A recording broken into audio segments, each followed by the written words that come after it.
pero hay que hacer el esfuerzo de ponerse en los zapatos de la otra persona. Ustedes que se dicen católicos y cristianos, ¿no? Ustedes que dicen que van a misa y se golpean el pecho, yo no voy, ¿no? Pero quisiera entender cómo conjugan su fe cristiana, ¿no? Porque a mí me enseñaron en el colegio que había que dar de comer al hambriento, dar posada al peregrino, ¿no? ¿No? ¿Se acuerdan? Bueno, acá está la oportunidad para poner de manifiesto todo ese espíritu cristiano, ¿no? Que bendice a sus familias.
Vamos ahora sí al tema de fondo de este programa. La crisis humanitaria de los refugiados venezolanos está llegando a límites realmente angustiosos, y también a límites angustiosos llega la xenofobia de los peruanos, que comenzamos haciendo gala de nuestra tradicional hospitalidad, de nuestra tradicional generosidad, y de pronto se despertó una especie de demonio, ¿no es cierto?, discriminador, que ahora pretende culpar a los venezolanos de todas nuestras miserias y de todas nuestras tragedias. He leído algunas teorías descabelladas en las redes sociales, como la de Ricardo Belmont, dicho sea de paso, que más adelante vamos a comentar. Pero veamos este reportaje que nos ha preparado Renzo Santana.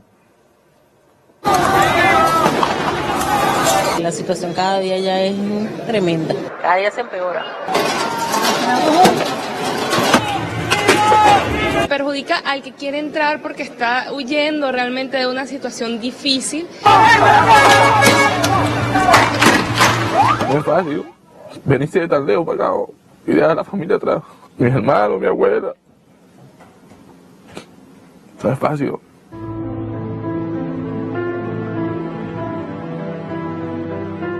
Jeffrey José González, de 29 años, llegó a Lima hace poco más de 2 meses. Su misión al huir de Venezuela fue rescatar del hambre a sus pequeñas hijas. Hace 2 semanas lo logró. Tuve que vender todo. Yo no venía para acá, yo iba para Ecuador. Estaba con $20 en Romichaca. Y el tío mío no me iba a recibir, pues tenía que seguir para adelante. Mi hermana se enteró y me mandó unos $. Y fue que llegué aquí, pues, derechito. Jeffrey llegó a Lima para compartir la cama inferior del camarote número 1 de este refugio miraflorino, aún sin nombre oficial. No pagó ni $1, ni un sol, ni un bolívar por alquiler, luz o agua. La única condición establecida es que no pudo quedarse más de un mes. Dice que tuvo la suerte de estar allí y hoy vive con su familia en una habitación solo para ellos. Pero, ¿y sus demás compatriotas?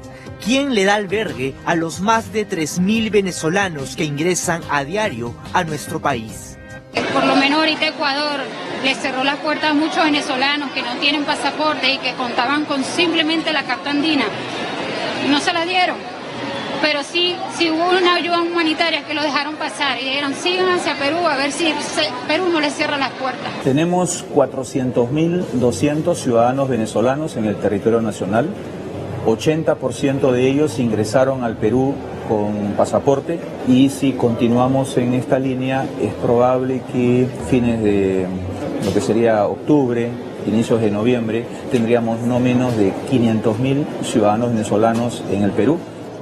Tal como escucha, más de 500.000 de refugiados venezolanos para antes de diciembre.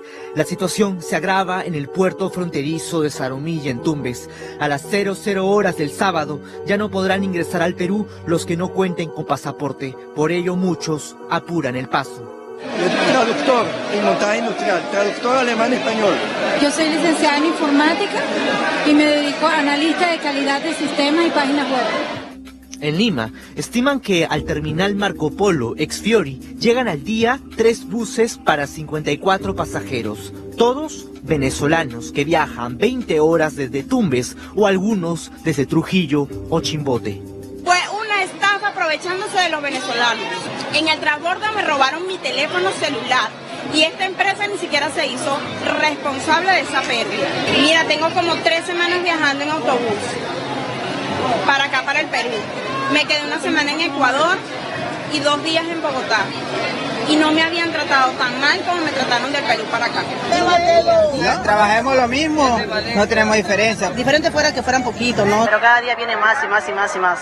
La crisis migratoria ha expuesto lo peor de nuestra sociedad, la xenofobia, la discriminación, pero también ha despertado lo mejor de nuestra hospitalidad. En esta quinta miraflorina, mensualmente, Marta Vázquez y sus hermanas destinan parte de sus ingresos al alquiler de un mini departamento, pero que ellas no ocupan.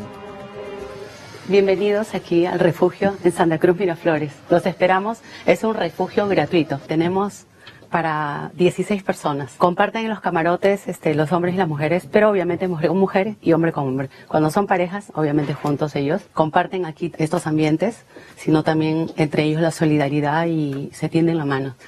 El refugio comenzó con un anuncio de Facebook, con la donación de camarotes y colchones, pero además para llenar un vacío familiar que solo deja la prematura partida de un ser querido.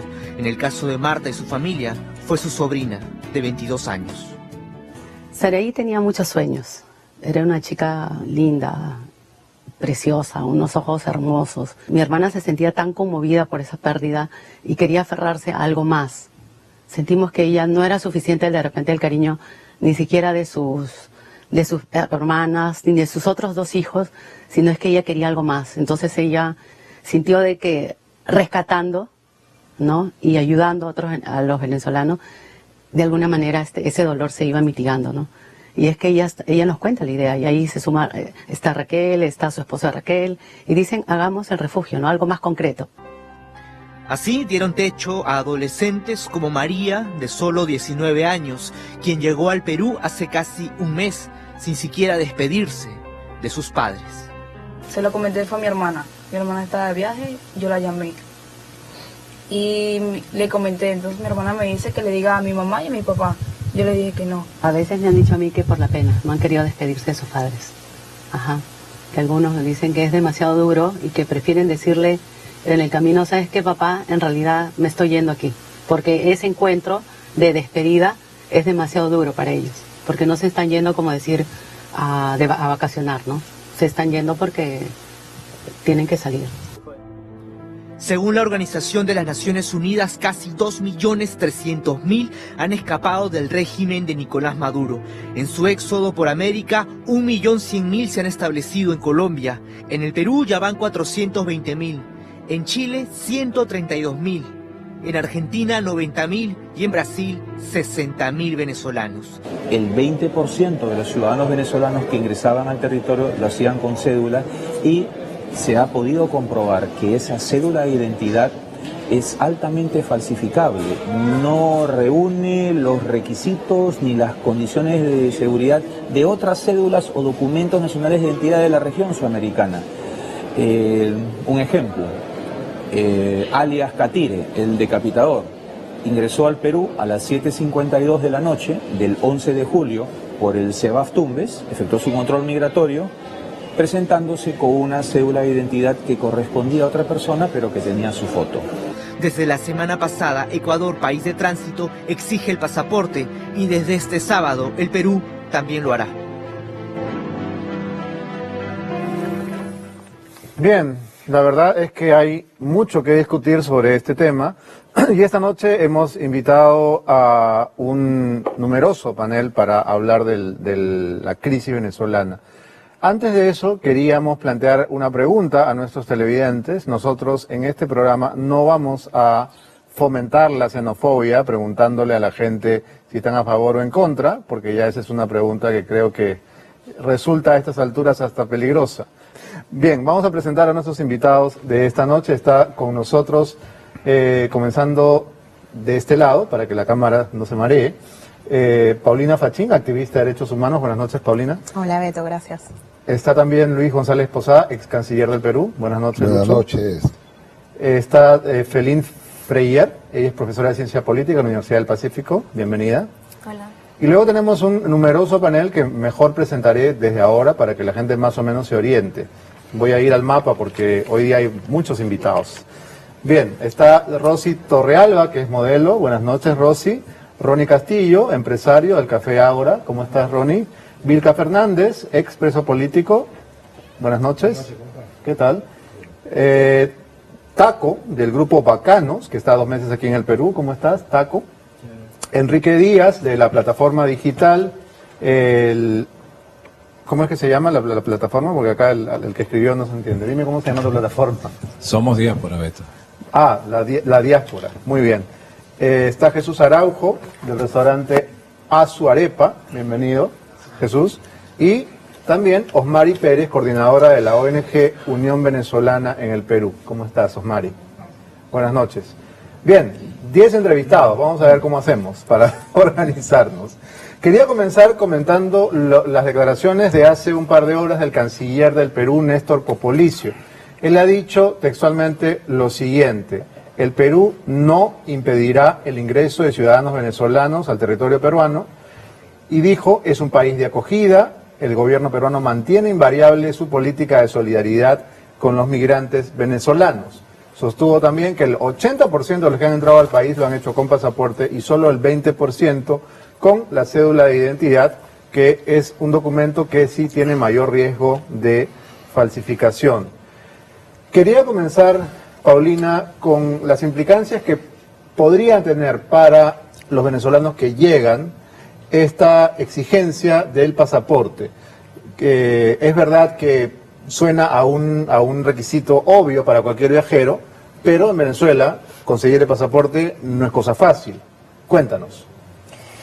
Mira, conseguir un pasaporte en Venezuela se ha convertido en algo prácticamente imposible. Sin embargo, como bien lo reflejan las estadísticas de la Superintendencia Nacional de Migración, el 80% del venezolano que ha ingresado al Perú lo hace con pasaporte. Entonces, a partir del 26 de agosto, los venezolanos como requisito van a tener que presentar en cualquiera de las fronteras y en los puntos de control de migraciones el pasaporte. ¿Qué problema implica esto? Dificultad para obtención de ese documento en Venezuela. Y unos costos que en muchos casos son impagables para un venezolano. Un pasaporte normal, o sea, si yo fuese a gestionar mi pasaporte como cualquier ciudadana ante la Superintendencia Nacional de Migraciones de Venezuela, tiene un costo aproximado de $300. Pero como eso no funciona, normalmente la gente tiene que irse para sacar el pasaporte a través de gestores. Y un pasaporte a través de gestores... O sea, un tramitador. Un tramitador, un gestor, supera los $1.000. Wow. Y para un venezolano cuyo salario mensual, a pesar del incremento que Nicolás Maduro ha dado el día viernes, estamos hablando que son 3, 4 dólares al mes. Entonces es imposible para un Pasarían ciudadano, algunos años, ¿no? Exactamente, reunir tan solo para poder obtener el pasaporte. Sin embargo, entendemos y creo que el Perú ha sido un país pionero en solidarizarse con los venezolanos en la región. Fue el primer país en dar las bondades como las del permiso temporal de permanencia y flexibilizar algunos requisitos, como para los venezolanos que ya estaban en el Perú, aceptar pasaportes vencidos para tramitar carnet de extranjería o renovación de los mismos. Lucho, el brote de xenofobia que estamos viviendo es inusitado. Yo no recuerdo haber visto, salvo pues los odios con los chilenos, ¿no?, que nos enseñan en el colegio, no había visto nunca que los peruanos fuéramos tan hostiles hacia un extranjero, porque siempre hemos sido más bien hospitalarios. ¿Qué crees tú que ha pasado? ¿Qué siente la gente que le están quitando? Yo creo que es muy limitado, ¿no? El peruano ha recibido con mucha calidez al venezolano, entendiendo primero que acá se ha producido una catástrofe humanitaria que ha obligado a 4 millones de personas desde que comenzó el chavismo a salir de su país, y de esos 4 millones, 2,5 millones más o menos han salido en el tiempo de Maduro. Yo conversaba hace algún momento y me señalan que diariamente están saliendo por Colombia 30.000 venezolanos. Huyen despavoridos ante la falta de medicinas, de alimentos y ante la crueldad de un gobierno que se resiste inclusive a recibir ayuda humanitaria. Mira, se le ha ofrecido Cáritas, Naciones Unidas, varios gobiernos que les podrían proporcionar alimentos y medicinas, y simplemente Maduro los ha rechazado. Eso se llama genocidio. Estamos ante un genocidio y ante la mayor migración que registra la historia de la región, muy superior a la cubana, que llega más o menos a 800.000 personas en sus 60 años de gobierno. Entonces, ese es un drama muy grande. Aquí hay que dar una respuesta, de mi punto de vista, en 2 líneas, ¿no? Primero, constituir un fondo de apoyo. ACNUR, que tiene un presupuesto de 7.000 millones de dólares al año. ¿Qué es ACNUR? ACNUR. Yo sé, para que la gente lo sepa. ACNUR es el organismo de las Naciones Unidas de apoyo a los refugiados, ¿no? Después hay que apelar al sistema de las Naciones Unidas, el Fondo de Alimentos, organismos internacionales como la CAF, por ejemplo, la Corporación Andina de Fomento, a la cual pertenecemos, el Banco Mundial, el Banco Interamericano de Desarrollo, tienen que constituir un fondo de apoyo, porque no podemos permitir ver a todos nuestros hermanos venezolanos en la situación penosa en que se encuentra, durmiendo a la intemperie, pidiendo comida. Entonces, tiene que haber una respuesta técnica. Por eso yo me alegro mucho de que se va a organizar una reunión en estas 2 semanas en Ecuador para ver una política migratoria conjunta, entre ellos lo del pasaporte, entre ellos exonerar a los niños de que tengan que entregar pasaporte. Y después va a haber una reunión más amplia de la Organización de Estados Americanos, de la OEA, para dar, digamos, un apoyo eficiente a toda esta población que se está desplazando. Si Ricardo Belmont está viendo, dirá, ahí está la prueba. Todo así idea de Sí, Lucho pero yo González le podría Paz. responder a Ricardo Belmont que no se preocupe, que solamente un venezolano, uno, está registrado en el registro electoral para poder votar. Entonces, yo lamento muchísimo esa es la razón por la que él se da el lujo de insultarlos, pues, porque no van a votar contra él. Que son excesivas, groseras y ofensivas a un país que siempre ha sido muy cariñoso con el Perú. Y bobas. Nosotros tenemos 150.000 peruanos que han vivido en Venezuela y nos han tratado con cariño, con afecto, realmente admirable, ¿no? Entonces, esta es una cruzada de solidaridad y un acto de bondad que todos debemos tener ante un régimen gobernado por un ladrón y asesino, como este señor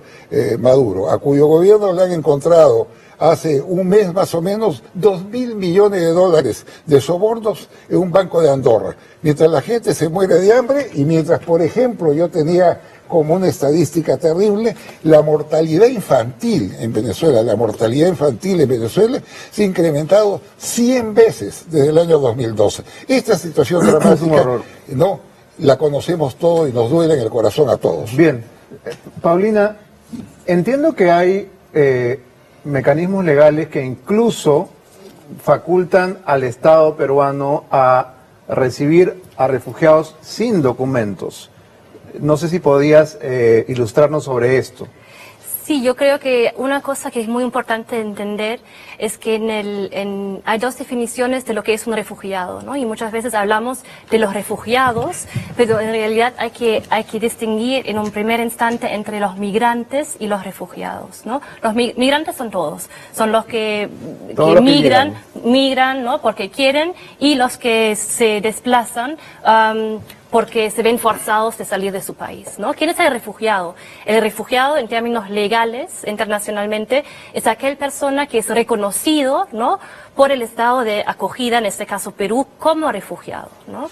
Y ahí hay dos definiciones. Hay una definición de Naciones Unidas del año 51, que viene en la época postguerra, ¿no?, después de la Segunda Guerra Mundial.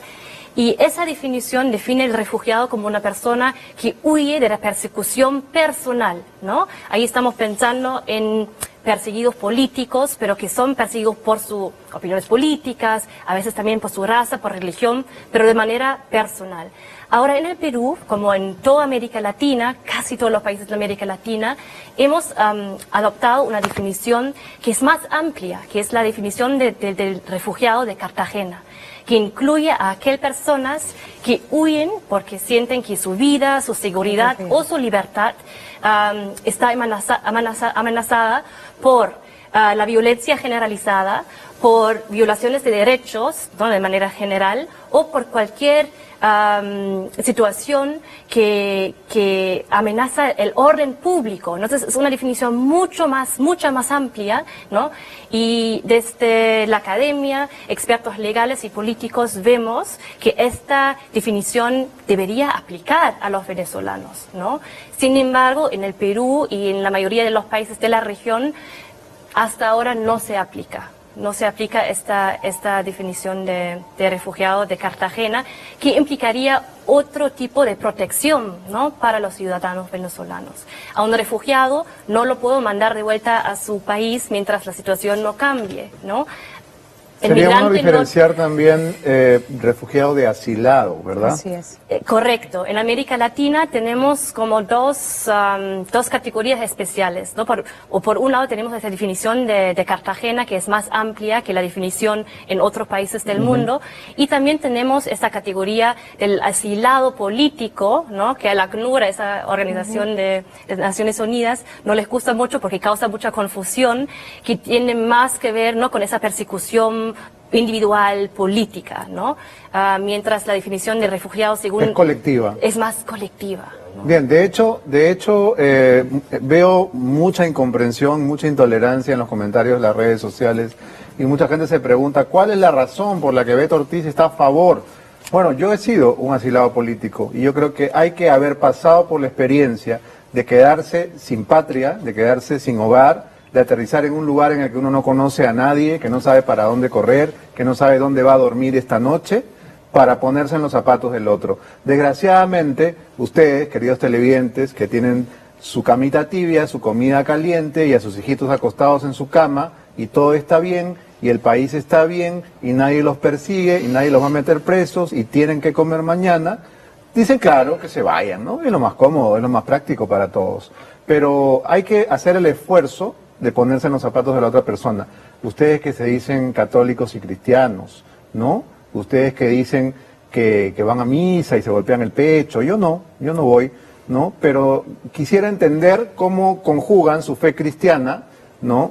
Porque a mí me enseñaron en el colegio que había que dar de comer al hambriento, dar posada al peregrino, ¿no? ¿Se acuerdan? Bueno, acá está la oportunidad para poner de manifiesto todo ese espíritu cristiano, ¿no?, que bendice a sus familias. Vamos a hacer una pausa y cuando regresemos tenemos aquí a 7 personas más que nos van a dar su testimonio de lo que ha sido tener que salir de sus casas, de sus países, para empezar desde cero en este país que les ha abierto las puertas y que no se las va a cerrar a pesar de lo que Belmont diga. Ya regresamos.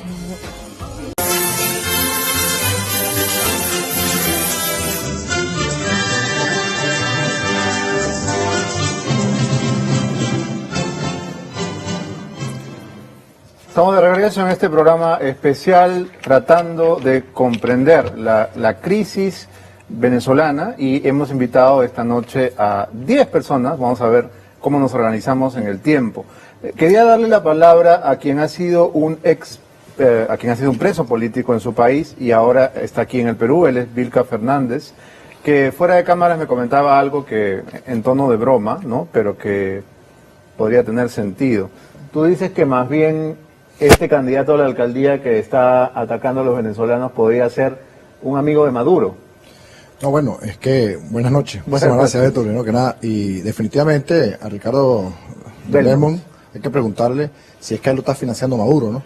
Porque generar este tipo de comentarios son criminales, además, ¿no? O sea, tú no puedes utilizar la política, tú no puedes utilizar la necesidad humana, la crisis humanitaria de los venezolanos, la tragedia que estamos viviendo los venezolanos, que salen no producto de que quieren conocer o hacer turismo, sino que salen de Venezuela producto de la persecución, producto de las políticas criminales de Maduro, para hacer política en el Perú o para generar xenofobia. Entonces, a Ricardo hay que preguntárselo claro. ¿Es Maduro que lo está financiando? Yo le haría esa pregunta. ¿Maduro te está financiando, Belmont? Bueno, cuéntale a Belmont y a todos nuestros televidentes cómo has podido tú salir y en qué circunstancias, porque he visto reportajes que te han hecho y tú has sido torturado, tú has estado preso. Acá no estamos hablando de una crisis que se nos ha ocurrido. Tú eres una prueba viviente de esa crisis. Mira, primero hay que agradecerle al Perú, y yo le agradezco al Perú, a la Cancillería, al gobierno peruano, lo que ha hecho por todos mis compatriotas venezolanos y en mi caso por mí. Importante saber a quienes te atacan por las redes, Beto, que mi padre es peruano, ¿no? Y yo soy el primer desterrado de mi país. Yo salí del calabozo, me sacaron del calabozo, directo a un avión, y de ahí a Perú. ¿Qué fue lo que te salvó? Yo no tuve oportunidad de escoger si me quedaba en mi país o salía al Perú. Yo no tuve oportunidad de nada. A mí el régimen dictatorial, la narcodictadura no me preguntó qué quería o qué quiero para mi futuro, como no le pregunta a ningún venezolano. Fueron 2 años y medio en la cárcel del Helicoide, tortura. ¿Qué tipo de tortura? Persecución, mira, desde bolsas con gas lacrimógeno, golpes, guindados durante un mes. Colgado. Estoy traduciendo al venezolano. Colgado durante un mes con esposas sobre una reja. Pude ver, visualizar cómo se le mete corriente en los testículos, atrás de las orejas, a mis compañeros, encerrados durante 1 mes, 2 meses, 3 meses, en un cuarto de 1 por 1, a oscuras, sin aire, sin alimentación, sin nada.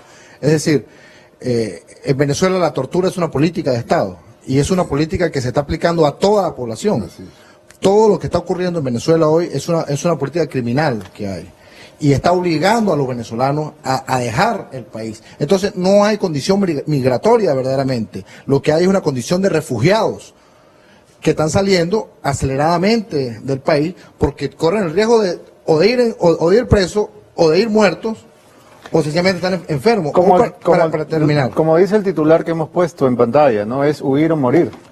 No hay otra alternativa. Totalmente, y eso es lo que está ocurriendo. Por eso yo hago el llamado al gobierno ecuatoriano, al gobierno peruano y a los gobiernos de la región.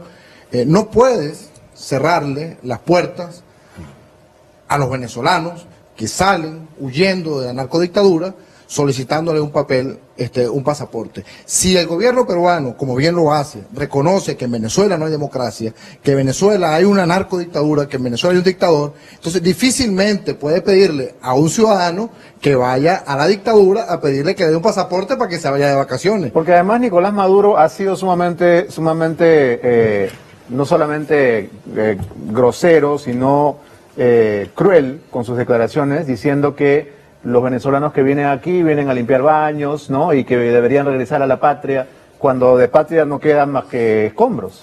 Bueno, pero es que precisamente Maduro es eso. Maduro representa la ignorancia, representa la maldad, representa la burla hacia un país que evidentemente necesita salir adelante y que él se lo niega. Burlarse de los peruanos, que están acá trabajando, de los venezolanos que están en el Perú trabajando, es precisamente decirle al mundo, no me importa el pueblo venezolano, no me importa lo que el mundo piense, soy yo, somos nosotros, es mi régimen, hago lo que me da la gana y domino a placer lo que yo quiera. Bien, tenemos que ir circulando el micrófono para que todos puedan participar. Muchísimas gracias. Gracias a ti. Ronnie, cuéntale a los televidentes lo que has tenido que pasar tú para finalmente empezar una vida de trabajo aquí en el Perú. Bueno, buenas noches, Beto. Muchas gracias por la invitación. Yo soy migrante hace 5 años al Perú. Soy de esas primeras camadas de venezolanos que llegamos acá y he sentido que el pueblo peruano nos ha acogido de la mejor manera.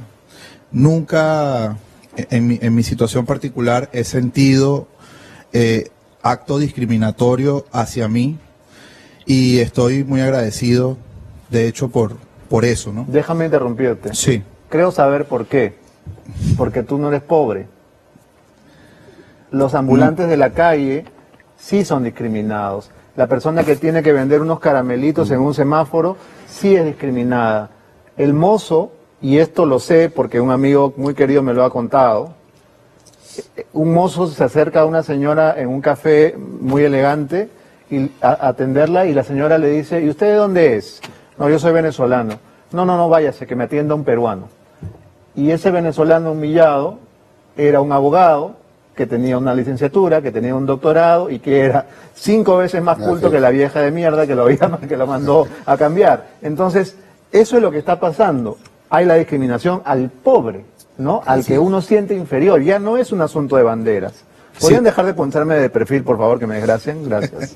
Justamente iba a comentar eso. Sí he tenido varios compatriotas que, bueno, conversando me dicen, sí, hemos sentido esta discriminación, sobre todo justamente en esos niveles, sin querer yo ser discriminatorio también.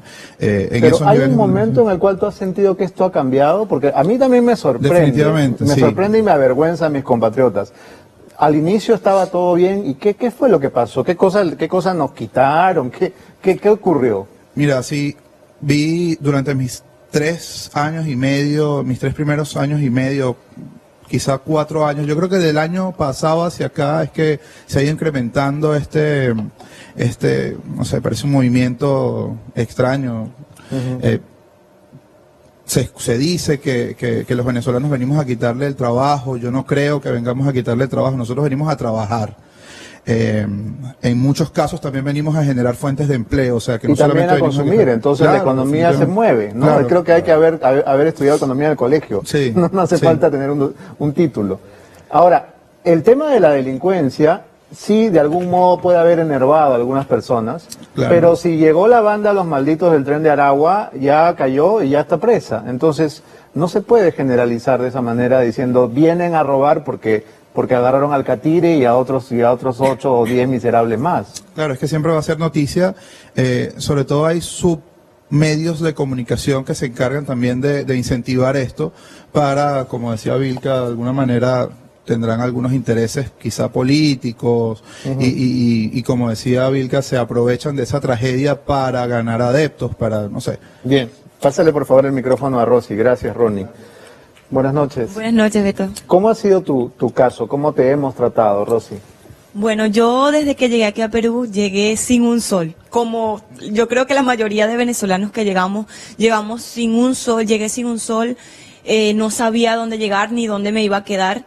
Pues una mano solidaria peruana me acogió en su casa sin conocerme, me dio un plato de comida, me dio trabajo y como toda madre que llega a luchar por su hijo y por su familia, que creo que somos la mayoría que venimos con esa intención, ayudar a nuestra familia, en mi caso a mi hijo, tengo un hijo de 5 años en Venezuela. Este punto es importante porque hay casos en los cuales los padres vienen primero, pero también hay lo inverso. También algunos han mandado a los niños para salvarlos, ¿verdad? Esta, digamos, reunificación de la familia se podría entorpecer con la exigencia del pasaporte, ¿crees tú? En mi caso tengo 1 año sin ver a mi hijo y he buscado todas las maneras posibles de poder arreglar sus papeles, de poder sacar su pasaporte para poderlo traer conmigo y me ha sido totalmente imposible.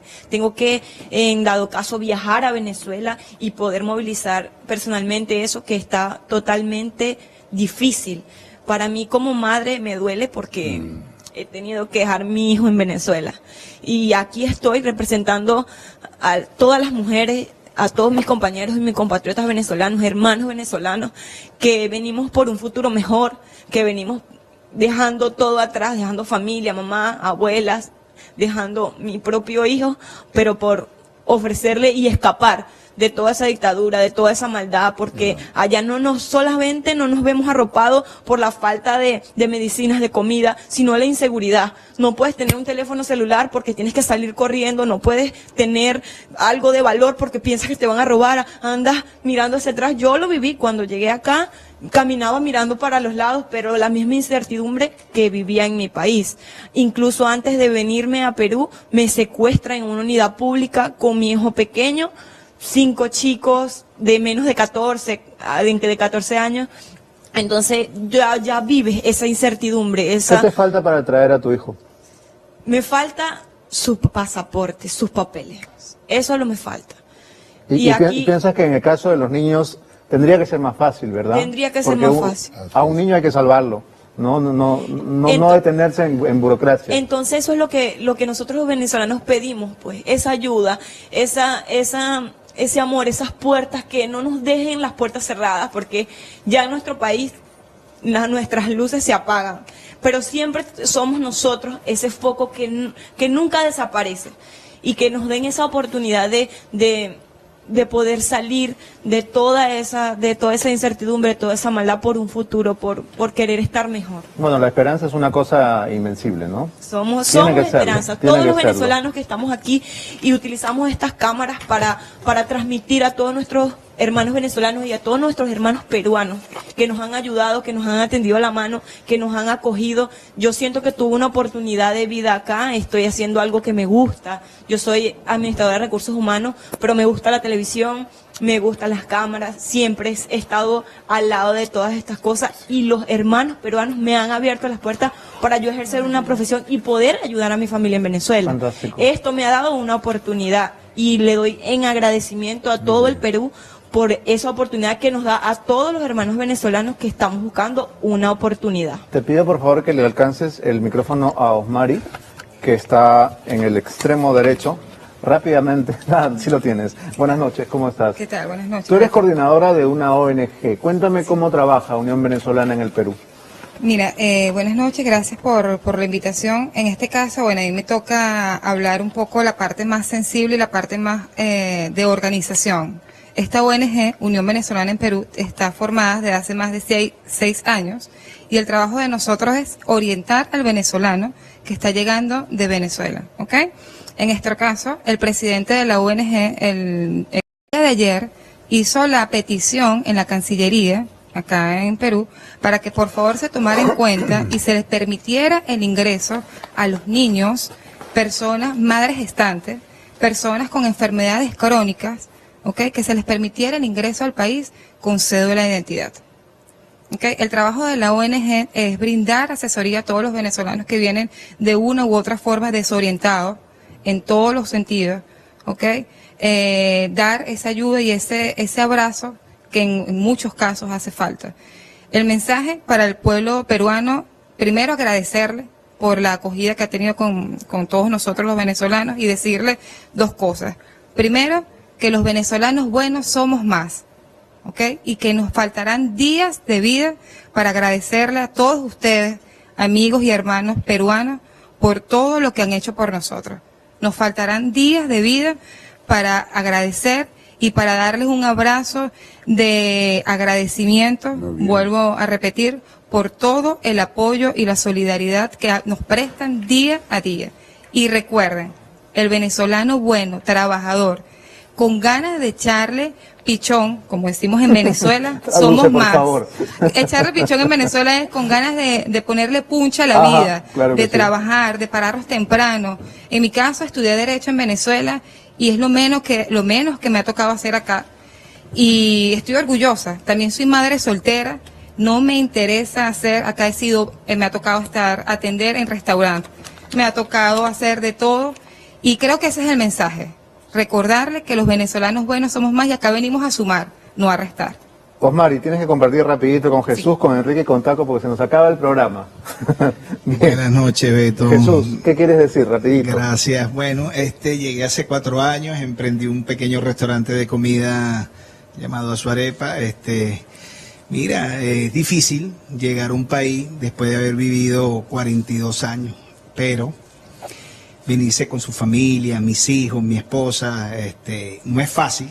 Sé la situación de muchos, yo llegué aquí prácticamente, no teníamos este éxodo, ya la crisis en Venezuela estaba muy pronunciada, porque la crisis comienza en el año 98, eso no era una mentira para mí ni para nadie. Yo viví una plena democracia en Venezuela, recorrí ese país, creo que mi tercer viaje fue Perú, no me hizo falta conocer el mundo, de la costa hasta el final del mapa, geográficamente conozco ese país perfectamente, es un país muy noble, vinimos a sumar, no a restar puestos de trabajo, vinimos a crear más fuentes de trabajo. De hecho, tú has creado una empresa, has abierto un restaurante y das trabajo. Exactamente.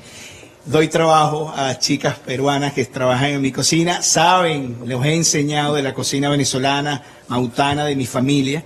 He aprendido de la cocina de ustedes por parte de ellos. Yo ahorita está en una feria que son la Virgen del Carmen en Trujillo. En Venezuela se celebran esas ferias también. Yo fui a esa feria y compartimos anécdotas, las compartí ahorita antes que ella se fuera, y le transmití lo bonito, esas misas en ese pueblo de Sabana Mendoza, en el estado de Trujillo, en mi país, que aquí también se celebra en el estado de Trujillo. Bueno, de hecho lo que acabas de decir es una muestra más de que siempre la migración enriquece, porque es un intercambio. Cuando uno llega a un país no llega a llevarse, llega a intercambiar. Y así se genera la cultura. Por el amor de Dios, no hay que ser demasiado sabio para saber eso. Tenemos que hacer una pausa. ¿Cómo no? Ya regresamos. Gracias.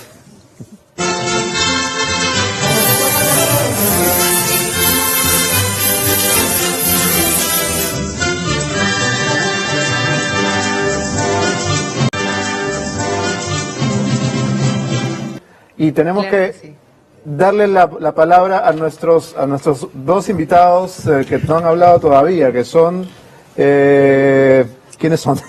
Taco, ¿verdad? Y Enrique. Rápidamente, cuéntanos tu experiencia. Hola Beto, gracias por la invitación, gracias también por preocuparte por nosotros los venezolanos, igualmente agradecidos con el gobierno peruano. En mi caso, bueno, represento a los medios de comunicación acá en el Perú. Como debes saber, los medios de comunicación han sido uno de los gremios más pisoteados, la censura, la mordaza. Tuve la oportunidad de trabajar en 2 cadenas nacionales, tanto de televisión como de radio, Globovisión, pues está de más decir tanta persecución por parte del Estado venezolano, al igual que el circuito radial X ha sido cerrado, abierto, cerrado, ha negociado con el gobierno. Y acá en el Perú, gracias a varios de los planes que adelanta precisamente el motor de la ONG Unión Venezolana en Perú, Oscar Pérez, dedicamos una plataforma comunicacional por internet que se llama Somos Diáspora, que es la plataforma comunicacional para los venezolanos en el mundo. Bien. A los que estamos acá en el Perú. Esto no es censura, pero es la tiranía del tiempo. Necesito que le pases el micrófono, aunque sea para que salude, porque ya nos van a levantar. Hola, Beto. Bueno, mi grupo es venezolano, se llama Bacanos. Hemos tenido mucho trabajo aquí desde el 2005 aquí en Perú y siempre nos hemos sentido agradecidos con nuestra fanaticada. Tenemos 2 meses aquí ya. Y bueno, nos vinimos a erradicar aquí, viendo ya todos los problemas que han comentado mis compañeros y muy agradecidos con todo el público peruano. Ahí está tu música, ¿no? Sí. ¿Qué género tocan? Tropical. Muy bien. ¿Número para contratos? Tenemos que irnos. Gracias, Taco. Gracias a todos por haber venido esta noche. Gracias, Paulina, Lucho, muchas gracias a todos. Y vamos a seguir desde esta humilde tribuna tratando de combatir esa xenofobia que de verdad lo único que hace es dejarnos como lo que no somos. Los peruanos somos solidarios, somos hospitalarios y tenemos que seguirlo siendo. Somos hospitalarios, seámoslo siempre. Nos vamos. Gracias. Hasta mañana. Chau.